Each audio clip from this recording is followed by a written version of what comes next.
तो आइए सीधे इस विश्लेषण की शुरुआत करते हैं। आज हम 20वीं सदी की भू राजनीति की सबसे गुप्त और सच कहूं तो सबसे असरदार घटनाओं में से एक पर बात करने जा रहे हैं। ये एक ऐसी घटना है जिसने न सिर्फ एक देश की पूरी दिशा बदल दी, बल्कि दुनिया भर के शक्ति संतुलन में एक बहुत बड़ा भूचाल ला दिया था। हम बात कर रहे हैं भारत के पहले सफल परमाणु परीक्षण की। एक ऐसा मिशन जिसे दुनिया ने एक बेहद अप्रत्याशित और अनोखे नाम से जाना। इस चर्चा में हम समझेंगे कि कैसे एकदम कड़ी गोपनीयता के बीच एक विकासशील राष्ट्र ने एक ऐसा कदम उठाया जिसने उसे दुनिया के सबसे शक्तिशाली और एक्सक्लूसिव क्लब का हिस्सा बना दिया। अब यहाँ जो बात सबसे ज्यादा दिलचस्प है वो है इस पूरे ऑपरेशन का नाम, स्माइलिंग बुद्धा या मुस्कुराता हुआ बुद्ध। मतलब ये नाम सुनते ही दिमाग में शांति, ध्यान और अहिंसा की छवि बनती है ना? लेकिन इसकी असलियत बिल्कुल अलग थी। वास्तव में ये 1400 किलोग्राम का एक बेहद शक्तिशाली प्लूटोनियम इम्प्लोजन डिवाइस था। ये विरोधाभास अपने आप में कमाल का है। एक तरफ शांति का संदेश देने वाला नाम और दूसरी तरफ भयानक विनाशकारी क्षमता वाला एक भारी भरकम उपकरण जिसे राजस्थान के पोखरण में परीक्षण के लिए तैयार किया जा रहा था। कूटनीति की दुनिया में ना शब्दों का खेल बहुत मायने रखता है। भारतीय विदेश मंत्रालय ने आधिकारिक तौर पर इस 1974 के परीक्षण को एक शांतिपूर्ण परमाणु विस्फोट या PNE का नाम दिया। और ये कोई इत्तेफाक नहीं था, ये एक बहुत ही सोची समझी रणनीति थी। सरकार का स्पष्ट स्टैंड था कि यह पूरी तरह से एक नागरिक प्रयोग है, सेना से इसका कोई लेना देना नहीं है। उन्होंने कहा कि इसका मकसद ऊर्जा और खनन जैसे शांतिपूर्ण कामों के लिए परमाणु तकनीक को समझना है। अंतर्राष्ट्रीय मंचों पर इस शांतिपूर्ण टैग ने एक तरह की ढाल का काम किया, भले ही पर्दे के पीछे की कहानी कुछ और ही इशारा कर रही थी। चलिए अब जरा पीछे चलते हैं और देखते हैं कि ये सब शुरू कैसे हुआ, क्योंकि कोई भी इतना बड़ा फैसला रातों रात तो होता नहीं है। परमाणु कार्यक्रम के बीच तो 1945 में ही बो दिए गए थे, जब होमी भाभा ने टाटा इंस्टीट्यूट की स्थापना की थी। लेकिन असल में हालात तब बदले जब भू राजनीतिक दबाव बढ़ने लगा। 1962 में चीन के साथ युद्ध और उनका अपना परमाणु कार्यक्रम, ये भारत के लिए एक बहुत बड़ी चेतावनी थी। और फिर 1971 के भारत पाक युद्ध के दौरान जो हुआ, उसने आग में घी का काम किया। अमेरिका ने बंगाल की खाड़ी में अपना USS एंटरप्राइज नौसैनिक बेड़ा भेज दिया था। बाहरी ताकतों की इसी धौंस ने भारत को ये सोचने पर मजबूर कर दिया कि भाई अब अपना बचाव खुद करने के लिए एक ठोस निवारक तैयार करना ही होगा। अब जरा इस नंबर पर गौर कीजिए, केवल 75। ये अपने आप में हैरान करने वाला है। इतने बड़े राष्ट्रीय महत्व के इतने खुफिया मिशन को अंजाम देने के लिए वैज्ञानिकों की टीम बस इतनी ही छोटी रखी गई थी। आप सोच रहे होंगे क्यों? क्योंकि ये प्रोजेक्ट इतना संवेदनशील था कि किसी भी हाल में भनक बाहर नहीं जानी चाहिए थी। इतने कम लोगों का मतलब था कि हर एक वैज्ञानिक पर काम और जिम्मेदारी का भारी बोझ था। लेकिन इसी वजह से वो इस पूरे ऑपरेशन को दुनिया की नजरों से छिपाकर रखने में कामयाब भी रहे। तो इस खुफिया टीम को लीड कौन कर रहा था? कमान देश के सबसे शीर्ष लोगों के हाथ में थी। प्रधानमंत्री इंदिरा गांधी का इस पूरे प्रोजेक्ट पर सीधा और कड़ा नियंत्रण था। तकनीकी मोर्चे पर भौतिक विज्ञानी राजा रमन्ना इस टीम को लीड कर रहे थे। होमी सेठना प्लूटोनियम विकास का काम देख रहे थे और BD नाग चौधरी DRDO के निदेशक के तौर पर एक बहुत अहम भूमिका में थे। लेकिन सबसे चौंकाने वाली बात क्या है पता है? गोपनीयता का स्तर इतना ज्यादा था कि देश के तत्कालीन रक्षा मंत्री तक को इसके बारे में कोई खबर नहीं थी। उन्हें विस्फोट से बस कुछ दिन पहले ही बताया गया। मतलब ये कोई रूटीन सरकारी काम नहीं था, ये देश के इतिहास की सबसे बड़ी और सीक्रेट रणनीतियों में से एक थी। अब जरा आधिकारिक बयानों और तकनीकी सच्चाई के बीच के फर्क को देखिए। एक तरफ दुनिया को बताया जा रहा था कि ये एक शांतिपूर्ण विस्फोट है, लेकिन अगर आप इसके असली स्पेसिफिकेशंस देखेंगे तो कहानी बिल्कुल पलट जाती है। ये एक इम्प्लोजन प्रकार का डिजाइन था। जी हाँ, बिल्कुल वैसा ही जैसा 1945 में नागासाकी पर गिराए गए फैटमैन बम में इस्तेमाल हुआ था। इसमें एक प्लूटोनियम कोर था और इसका आकार हेक्सागोनल क्रॉस सेक्शन वाला था। सच कहूं तो कोई भी विशेषज्ञ इन डिटेल्स को देखकर तुरंत समझ जाता कि यह तकनीक किसी शांतिपूर्ण काम के लिए नहीं, बल्कि एक पूरी तरह से परिष्कृत हथियार बनाने के लिए इस्तेमाल होने वाली इंजीनियरिंग थी। इस पूरे ऑपरेशन को जिस तरह से अंजाम दिया गया वो किसी थ्रिलर फिल्म से कम नहीं था। पर्दे के पीछे रसद और परिवहन की एक गजब की योजना चल रही थी। सबसे पहले साइरस रिएक्टर से प्लूटोनियम निकाला गया। उसके बाद चंडीगढ़ में डीआरडीओ की लैब में इम्प्लोजन सिस्टम को बहुत सावधानी से असेंबल किया गया। और फिर आता है सबसे तनावपूर्ण हिस्सा, इस भारी भरकम डिवाइस को राजस्थान के पोखरन तक ले जाना। इसे एक रेलगाड़ी के जरिए ले जाया गया, लेकिन अमेरिकी जासूसी सैटेलाइट से बचाने के लिए सेना ने इसे पूरी तरह रेत से ढक दिया था।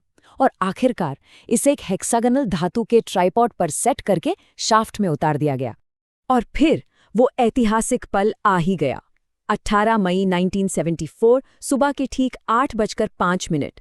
वैज्ञानिक प्रणबार दस्तीदार ने वो फायरिंग बटन दबाया और एक जोरदार धमाके ने पोखरण के रेगिस्तान को हिलाकर रख दिया। ये पल इतिहास में हमेशा के लिए दर्ज हो गया। इस एक बटन के दबने के साथ ही भारत दुनिया का पहला ऐसा देश बन गया जिसने संयुक्त राष्ट्र सुरक्षा परिषद के 5 स्थायी सदस्यों के बाहर सफलतापूर्वक परमाणु परीक्षण किया था। सीक्रेसी का पर्दा अब उठ चुका था और दुनिया एक बिल्कुल नए परमाणु युग में कदम रख चुकी थी। तो यहाँ एक बहुत ही महत्वपूर्ण बात समझने वाली है। इस धमाके के बाद भी एक भारी अनिश्चितता बनी हुई थी, खासतौर पर इसकी असली ताकत यानी यील्ड को लेकर। दुनिया भर में इसे लेकर काफी कंफ्यूजन था।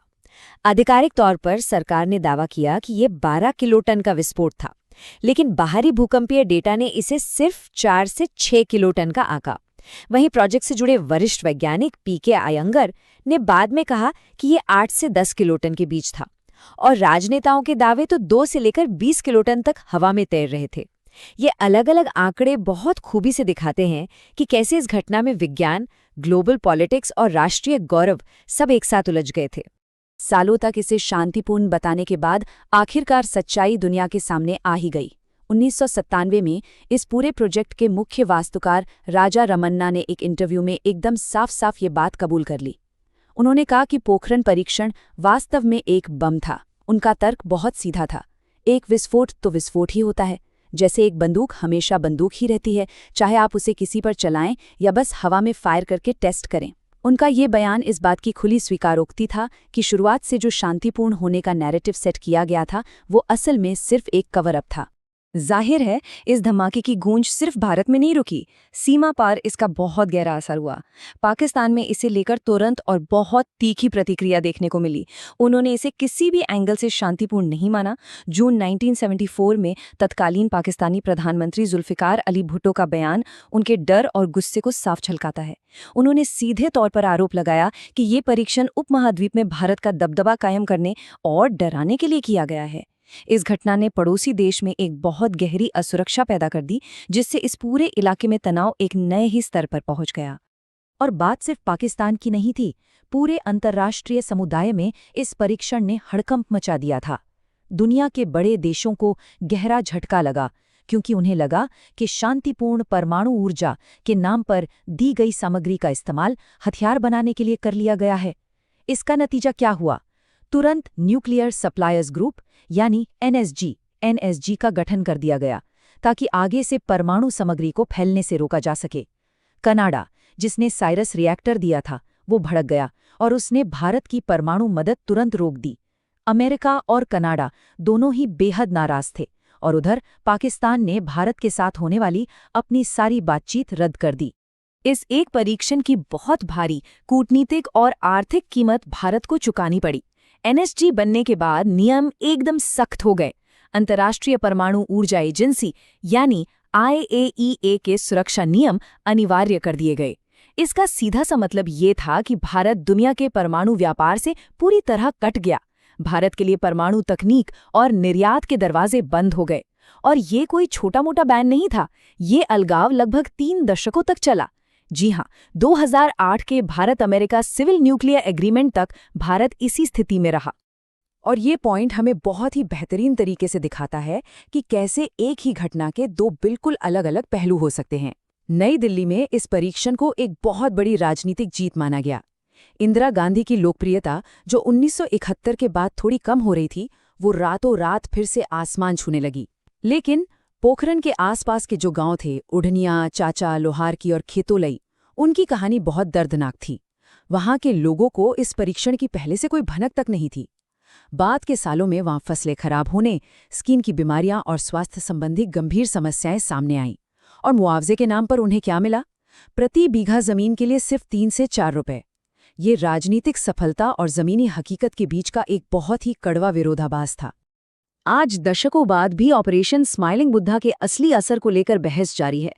एक तरफ इसने भारत को रणनीतिक मजबूती दी और दुनिया के सामने हमारी तकनीकी ताकत का लोहा मनवाया, लेकिन दूसरी तरफ इसने हमें कड़े अंतर्राष्ट्रीय प्रतिबंधों में धकेल दिया और हमारे उपमहाद्वीप में गहरी असुरक्षा का बीज बो दिया।